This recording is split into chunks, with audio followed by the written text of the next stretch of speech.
Salut, c'est Florian, bienvenue dans cette nouvelle vidéo. Dans cette vidéo, je vais te présenter le top 5 des actions à dividendes pour PEA à acheter en avril 2023. Ça n'est toujours pas un conseil en investissement, ça n'est que mon propre avis et ce que je fais avec mon portefeuille, avec mon argent. Je t'invite pas à faire de même, mais je te partage ma réflexion pour t'aider dans la tienne, pour t'aiguiller potentiellement, que tu vois un petit peu ce qui se passe sur le marché. Et ce que je te donne là, c'est simplement des chiffres bruts de décoffrage avec lesquels tu fais ce que tu veux, tu les interprètes comme tu veux. On va commencer par la moins intéressante qui est déjà plutôt intéressante à acheter pour aller vers la plus intéressante qui a fait moins 22% ce mois-ci. C'est le secteur bancaire, tu t'en doutes bien. Donc la cinquième de ce classement, c'est Eiffage qui a fait moins 6,8% ce mois-ci. Une entreprise très sécuritaire dans la construction, le bâtiment, etc. Donc c'est pas une entreprise qui connaît de fortes baisses en général parce que il n'y a aucune raison qu'elle ne baisse plus que ça, si ce n'est l'augmentation du coût des matériaux, choses comme ça. Mais elle adapte ses prix, donc il n'y a aucun souci. Voilà, les prix sont corrélés avec, les prix de l'entreprise sont corrélés avec les prix des matériaux, de la main-d'œuvre, etc. Donc elle sera toujours rentable, il n'y a aucun souci là-dessus. C'est d'ailleurs pour ça qu'elle est en croissance de 194% sur les 10 dernières années. Autrement dit, elle a fait pratiquement un x3 sur 10 ans, ce qui est une très belle performance pour une action à dividende. Et ce mois-ci, on a la chance qu'elle ait baissé de 6,8%. Ça représente donc une très belle opportunité, d'après moi, à l'achat.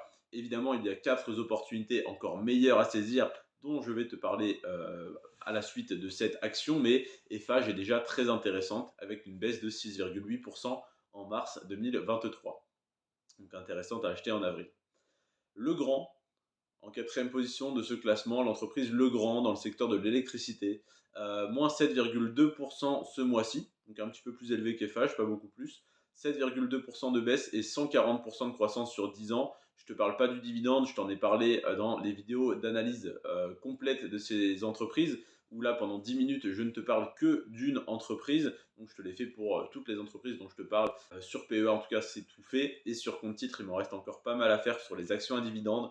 Mais action de croissance, action à dividende pour PEA, c'est fait. Action de croissance pour compte titre, c'est fait. Il me reste une quarantaine d'actions à dividende pour compte titre à te présenter. J'ai pas du tout le temps en ce moment, je suis désolé, mais ça va arriver. En tout cas, Legrand, je te l'ai présenté comme Eiffage, comme toutes les autres entreprises dont je te parle aujourd'hui. Donc n'hésite pas à aller voir la vidéo détaillée sur Eiffage et sur Legrand qui dure 10 minutes chacune pratiquement. En tout cas, Legrand, entreprise du secteur de l'électricité, très intéressante, joli dividende en hausse.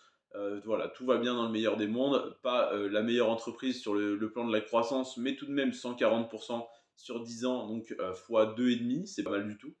Bonne opportunité ce mois-ci. C'est étonnant qu'un secteur comme l'électricité, enfin voilà, comme les matériaux, enfin les pièces du secteur de l'électricité puissent baisser autant, entre guillemets, même si 7,2 ça reste raisonnable par rapport à d'autres, mais ça reste déjà élevé pour un secteur aussi stable, aussi safe. Donc voilà. En troisième position, on a l'entreprise AXA qui a pas mal baissé ce mois-ci, qui est une des actions à dividendes avec le plus gros rendement de mon portefeuille. On est déjà aux alentours des 6%, il me semble. Donc là, avec la baisse qu'on a eue, on est peut-être. Non, ça avait monté récemment. Donc on est peut-être toujours aux alentours des 5 à 6%, c'est ce qui est un très très bon rendement. Et donc AXA qui a fait moins 8,6% ce mois-ci et plus 103% sur 10 ans. Donc un petit x2 sur 10 ans, timidement. Mais un très beau rendement sur le dividende de 5-6%, selon ton prix d'achat bien sûr. Et donc moins 8,6% ce mois-ci, très belle opportunité. En action à dividende, avec un gros dividende, on a également Total Energy qui a fait moins 9% sur le mois de mars. Alors elle avait pas mal surchauffé, elle avait dépassé les 60 euros il me semble en février. Là voilà, elle est redescendue à des niveaux un petit peu plus raisonnables à 55 euros il me semble. En tout cas la dernière fois que je l'ai vu c'était début avril pardon. On était à 55 euros donc ça reste raisonnable. C'est un prix d'achat tout à fait intéressant d'après moi. Après voilà, j'aimerais bien l'avoir 50, voire 45, et là je renforcerai vraiment bien ma position.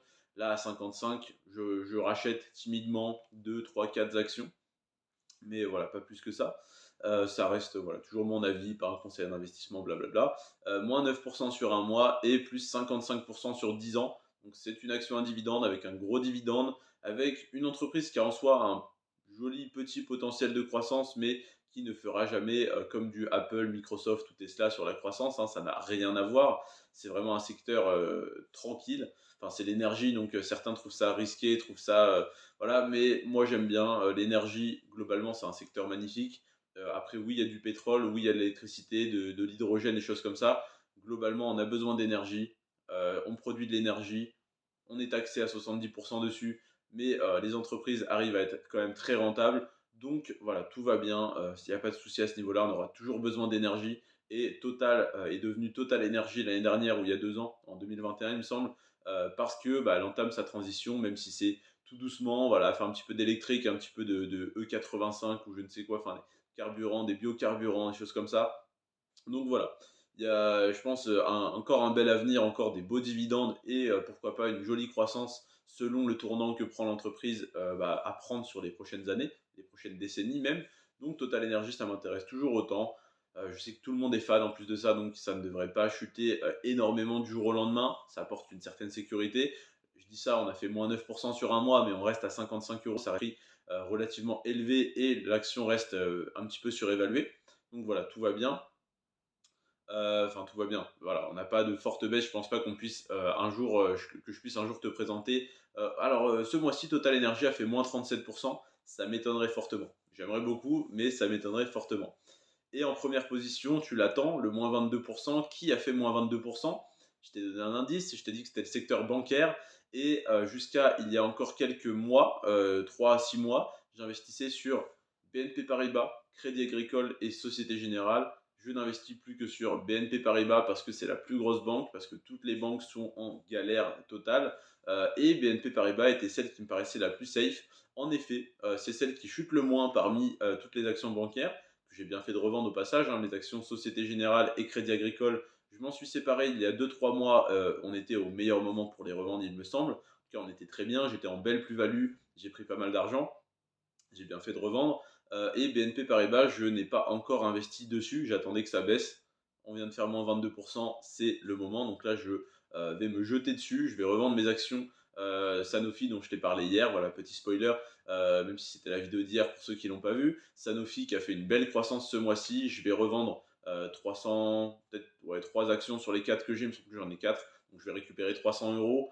Les actions de BNP, elles sont pas chères du tout. Donc je vais en acheter pas mal. Je pense une dizaine, peut-être pour 200-300 euros également. Et puis voilà, je vais avoir une ligne assez basse. Après, évidemment, ça peut encore baisser, hein. On peut encore avoir des soucis au niveau bancaire national et international.